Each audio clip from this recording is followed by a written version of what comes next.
Alrighty guys, back with the wheel bearing on. I couldn't hold my phone while I was taking the old one off, so just a quick look here. So when you get the other one loose on the bolts back here, you got this one, and this guy over here.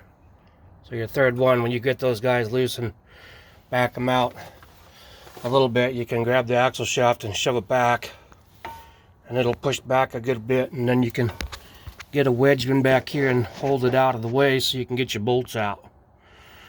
So you don't have to mess with this axle and all the rest of the tie rods and stuff. Makes it a lot easier, a lot less work, a lot quicker. And yeah, so now I just gotta put my nut and washer back on here. Spin that guy on there with the impact.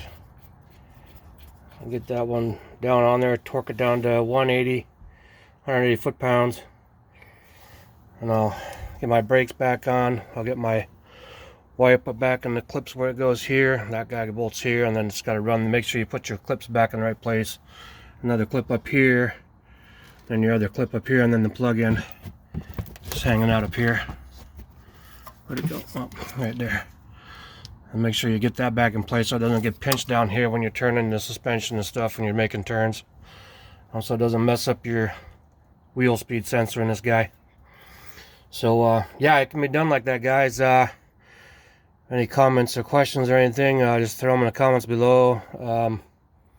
Yeah, until next time, later.